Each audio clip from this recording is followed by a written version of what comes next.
আহ, সকালের এই হাওয়াটায় যেন মাটির প্রাণ। পলাশ, দেখলি এবার চারাগুলো কি তাড়াতাড়ি মাথা তুলে দাঁড়িয়েছে। সৃষ্টিকর্তার সহায় থাকলে ফলন ভালোই হবে মনে হচ্ছে। ভালো হবে মানে? এই কচ্ছপের গতিতে বাড়লে ভালোটা হবে কবে? তোমার মতো শুধু প্রকৃতির দিকে তাকিয়ে বসে থাকলে আমার চলবে না ভাইজান। যুগ পাল্টেছে, এখন সবকিছু হয় স্পিডে। আরে, গাছে বাড়ারও তো একটা নিয়ম আছে নাকি? জোর করে কি আর কিছু হয়? দেখ, গতকালই গোবর সার দিয়েছি।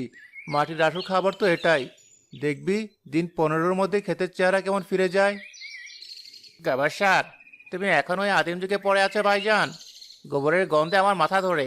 আমি খোঁজ নিয়েছি, শহরে এমন সব ভিটামিন পাওয়া যায় যা এক রাতেই গাছের চেহারা পাল্টে দেয়। আমি ওসবের ব্যবস্থা করব। কাকা, আমাদের বিজ্ঞান বইতে আছে মাটির জন্য জৈব সারই সবচেয়ে ভালো। রাসায়নিক সার দিলে মাটি আস্তে আস্তে তার উর্বরতা হারিয়ে ফেলে, তখন আর কোনো ফসলই হতে চায় না। তুই আবার এর মধ্যে বই নিয়ে এলি? তোর বাবার মতো তুইও একটা বইয়ের পোকা। আরে, দুনিয়া চলে টাকার জোরে, বইয়ের কথাই নয়। যার পকেটে টাকা, সবাই তাকেই সালাম টোকে। আমার জমিতে যখন বড় বড় তরমুজ ফলবে, তখন বুঝবি বিজ্ঞান কার পকেটে। হ্যাঁ, আকারে কি সব হয় ভাই? তরমুজের আসল দাম তো তার স্বাদে, তার মিষ্টতায়। অতিরিক্ত লোভে পড়ে মাটিটাকে বিষাক্ত করে তুলিস না। তোমার মতো অল্প খুশি থাকার মানুষ আমি নই। আমাকে অনেক বড় হতে হবে, অনেক টাকা কামাতে হবে। আমি চললাম শহরে আমার স্বপ্নের সার কিনতে। সাবধানে যাস, আর যাই আনিস বুঝে শুনে ব্যবহার করিস। আমার জন্য তোমাকে ভাবতে হবে না। নিজের ওই ছোট সংসার আর ছোট ক্ষেত নিয়ে ভাবো।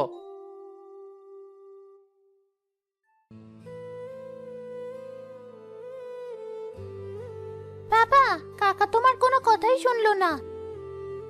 সবাই কি আর সব কথা শোনে মা? ওর মাথায় এখন বড়লোক হওয়ার ভূত চেপেছে। আল্লাহ ওর মঙ্গল করুন। চল, আমরা আমাদের কাজ করি।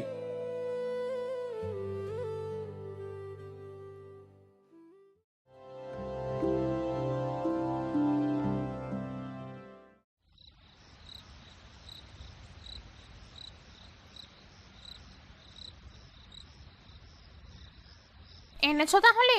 আমি তো ভয়েই ছিলাম যদি আবার ভাইয়ের কথা শুনে খালি হাতে ফিরে আসো। আমি পলাশ, কারো কথাই চলি না। আমি নিজের রাস্তা নিজে তৈরি করি। এই দেখো, শহরের সবচেয়ে বড় দোকান থেকে সবচেয়ে দামি ওষুধগুলো এনেছি। দোকানদার বলল এগুলো নাকি জাদুর মতো কাজ করে। রকেট স্পিডে গাছ বড় হবে, আর ফলের সাইজ হবে কল্পনার বাইরে।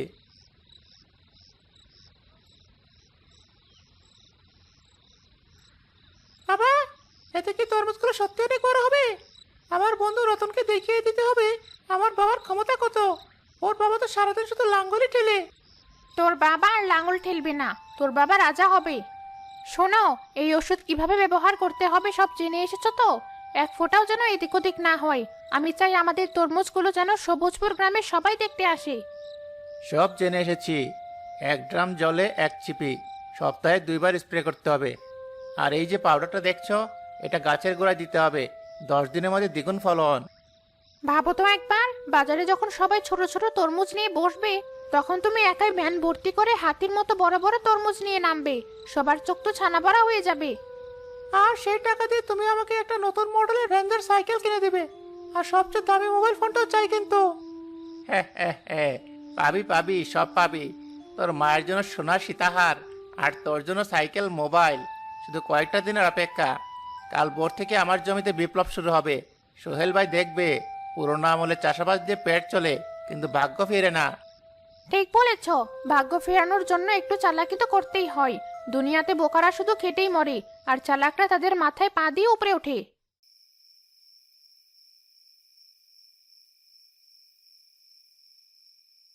আজকেও ভাইকে কিছু বললি?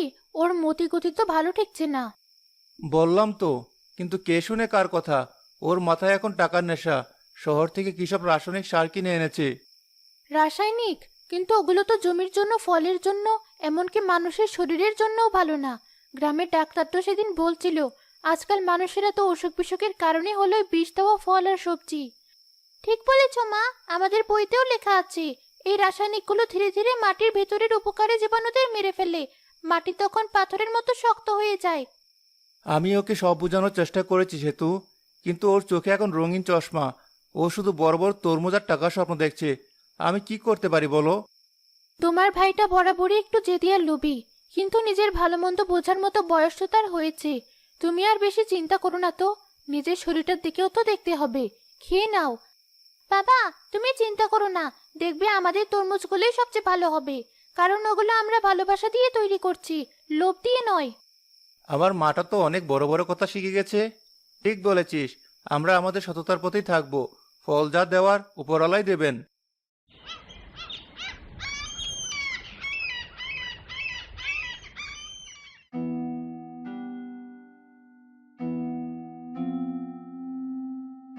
পলাশ, এ কিসের গন্ধ? পুরো এলাকা মোমো করছে। তুই জমিতে কি চিটাচ্ছিস সেসব? কীটনাশক। পোকা লাগার আগে ব্যবস্থা নিতে হবে তো, শহরের ডাক্তাররা বলে। কিন্তু গাছের পাতাগুলো কেমন যেন চকচক করছে। আর এই ফলে তুই সরাসরি ইঞ্জেকশন দিচ্ছিস কেন? আমি দূর থেকে দেখলাম। ওটা ইঞ্জেকশন নয় ভাইজান, ওটা হলো গ্রোথ হরমোন। এটা দিলে ফলের সাইজ তাড়াতাড়ি বাড়ে আর দেখতেও সুন্দর হয়। তুমি এসব বুঝবে না, এগুলো আধুনিক টেকনোলজি।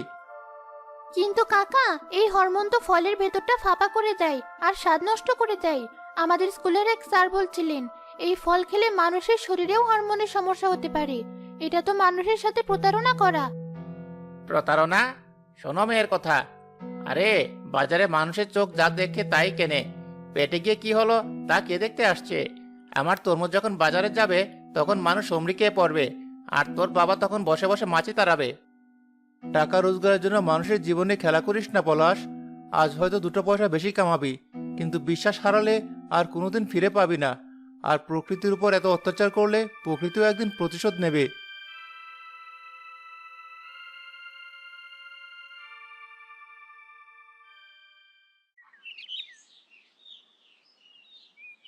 দেখেছো পলাশটার জমির তরমুজগুলো? আরে বাবা, তরমুজ না, যেন এক একটা সবুজ রঙের ফুটবল। দেখলাম বটে, কিন্তু সোহেলের জমির ফলগুলো বেশ নাদুস নুদুস হয়েছে। দেখতেও ভারী সুন্দর, একেবারে নিখুঁত গোলাকার। শুধু পরের চেহারা দেখলে কি হবে, আসল জিনিস তো ভেতরে। সোহেল ছেলেটা তার বাপের মতো হয়েছে, মাটি চেনে। সে যা ফলায় তাতে অমৃতের স্বাদ থাকে।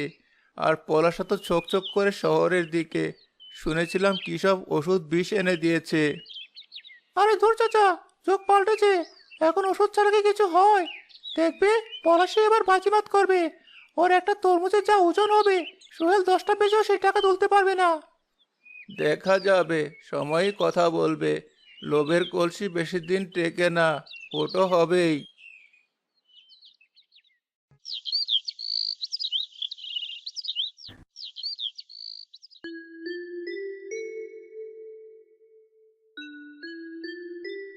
কি সুহেল ভাই, এবার তোমার বাগানের মানিকদের এনেছো তাহলে? একটা কেটে দেখাও তো, দেখি ভেতরটা কেমন। নিশ্চয় মোরল সাহেব, এই দেখুন।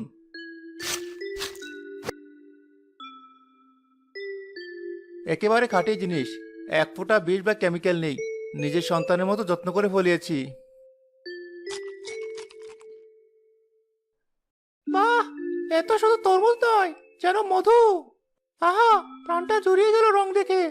আজকাল তো বাজারে সব হাইব্রিড ফলে ভরা। দেখতেই সুন্দর, মুখে দিলে স্বাদ নেই। আমাকে গোটা 5 ভালো থেকে ওজন করে দাও তো। এই নিন কাকা, আপনার 185 টাকা হয়েছে। কিছুক্ষণের মধ্যেই সোহেলের ভ্যানের সামনে মানুষের ভিড় জমে যায়। যেই তার তরমুজের স্বাদ পরখ করে সেই 2-4টি কিনে নিয়ে যায়। সবাই তার সততা আর পরিশ্রমের প্রশংসা করতে থাকে। তোমার তরমুজের সাইজ হয়তো পলাশের মতো বড় নয়, কিন্তু স্বাদে তোমারটাই রাজা সোহেল। পয়সা দিয়ে জিনিস কিনবো, স্বাদটাই তো আসল।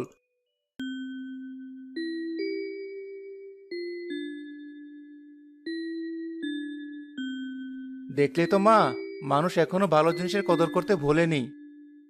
আমি তো জানতামই বাবা, আমাদের জয় হবেই। সততার জয় সবসময় হয়।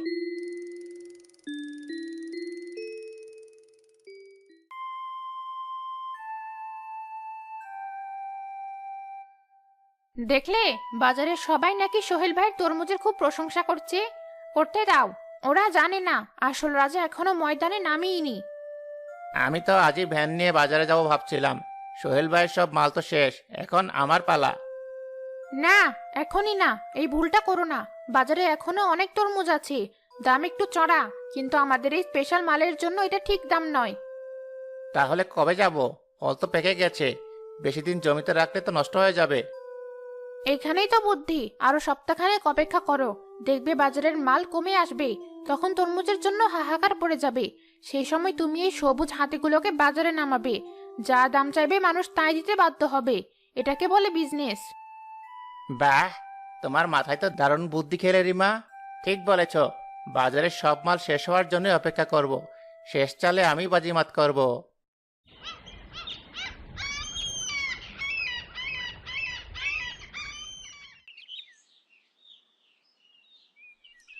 মহাজন সাহেব, আমাকে আরো 1010 টাকা ধার দিতে হবে। 10,000? আগের 5,000 তো এখনো শোধ হয়নি। সুদে আসলে ওটা 6.5 দাঁড়িয়েছে। আবার 10,000 চাইছিস কিসের জন্য? আরে সাহেব, আপনি টাকা চিন্তা করবেন না। আমার জমিতে এবার সোনার ফসল ফলেছে। 1 সপ্তাহের মধ্যে বাজারে মাল তুলবো, তখন আপনার সব টাকা একেবারে শোধ করে দেব, মিষ্টি খাওয়ার টাকা সহ। ফসলটা কিসের? তরমুজ। তবে যেমন তেমন তরমুজ নয়, এক একটা সাইজ 3টার সমান। এক বেচা দিলে আপনার এই 1010 টাকা উঠে আসবে। হ্যাঁ হ্যাঁ হ্যাঁ, তাই নাকি? আচ্ছা, দিচ্ছি, কিন্তু মনে রাখিস 10 দিনের দিন টাকা চাই। একদিন এদিক ওদিক হলে আমি কিন্তু তোর জমির দলিল আমার সিন্ধুকে ভরবো। আপনি নিশ্চিন্তে থাকুন, 10 দিনের আগে টাকা পেয়ে যাবেন।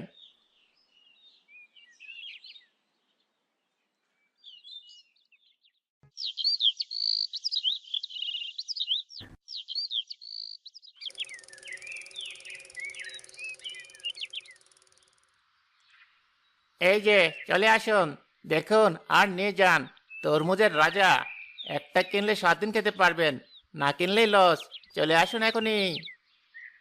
এত বড় তরমুজ দেখে বাজারের লোকজনের চোখ কপালে উঠে, সবাই তার ভ্যানের চারপাশে ভিড় জমায়। উরি বাবু, এ তো তরমুজ নয়, যেন ডাইনোসরের ডিম। ওজন কত হবে একটার? 10 থেকে 15 কেজির কম নয় একটাও। দাম কত চাইছো? সেরা জিনিসের সেরা দাম, এক পিস মাত্র 500 টাকা, একদম। 500 টাকা? বলিস কি ভাই, বাজারে আগুন লাগলো নাকি? একটা তরমুজের দাম এত হয় না। আগে বলেছি, এটা সাধারণ তরমুজ নয়। আপনাদের মতো সাধারণ খরিদ্দারের জন্য আমারই মাল নয়। তার কথায় অনেকে অপমানিত বোধ করে সরে যায়, কিন্তু দুই একজন শৌখিন ক্রেতারা এমন অদ্ভুত জিনিস দেখে আকৃষ্ট হয়। ভাই, আমাকে একটা দিন তো, বাড়িতে দেখিয়ে চমকে দিতে হবে। প্রথম দিনে পলাশের গোটা 10 তরমুজ চড়া দামে বিক্রি হয়ে যায়। সে আনন্দে আত্মহারা হয়ে বাড়ি ফেরে।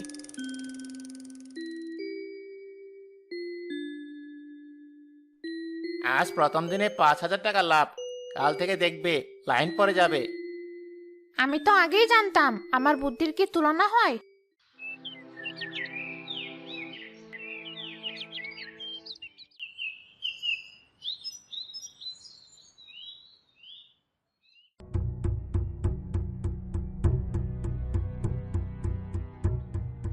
এই যে ভাই, কাল কি জিনিস গুছিয়ে দিয়েছেন আমাদের? কেন ভাই, কি হয়েছে? কি হয়েছে? এই দেখো কি হয়েছে। 1 ফোঁটা রস নেই, মিষ্টতা নেই, মুখে দিতে কেমন একটা তিতা ওষুধের গন্ধ। সবাই চিচি করছে, আমার মান সম্মান সব ধুলো মিশিয়ে দিয়েছো তুমি। শুধু এনার সাথে নয়, আমার সাথে একই ঘটনা ঘটেছে। আমার ছোট বাচ্চাটা একরকম মুখে দিয়ে বমি করে দিয়েছে। তুই ফলে বিষ মিশিয়ে বিক্রি করছিস, টাকার জন্য মানুষের জীবন নিয়ে নিবি?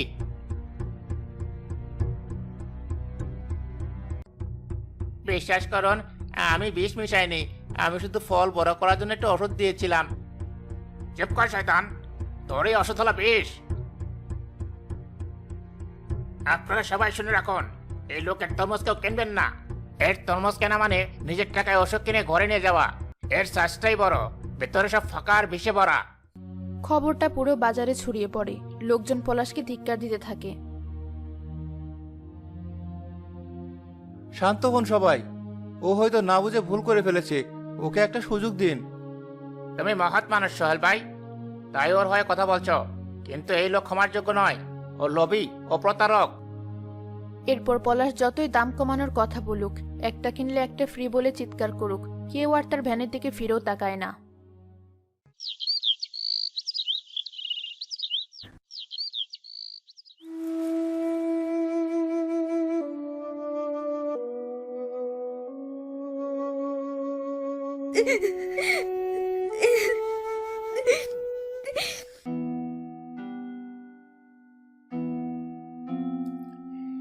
কে পলাশ বাবু, খুব তো বলেছিলে সোনার ফসল, এখন তো দেখছি দুর্গন্ধের ফসল ফলিয়েছ। আমার টাকাটা কই? আজ তো 10 দিন পার হয়ে গেল। মহাজন, আমি শেষ হয়ে গেছি, আমার সব শেষ। আমাকে আর কিছুদিন সময় দিন, আমি আপনার সব টাকা শোধ করে দেব। সময়? আমি বিল্লা মহাজন, সময় দিই না, সময় কেড়ে নেই। কাল সকালের মধ্যে সুদে আসলে পুরো 17,000 টাকা আমার চাই, নইলে পরশু দিন এই জমি আর এই তোর বাড়ির চালে আমার লোক কাজ শুরু করবে। এটা আমার শেষ কথা।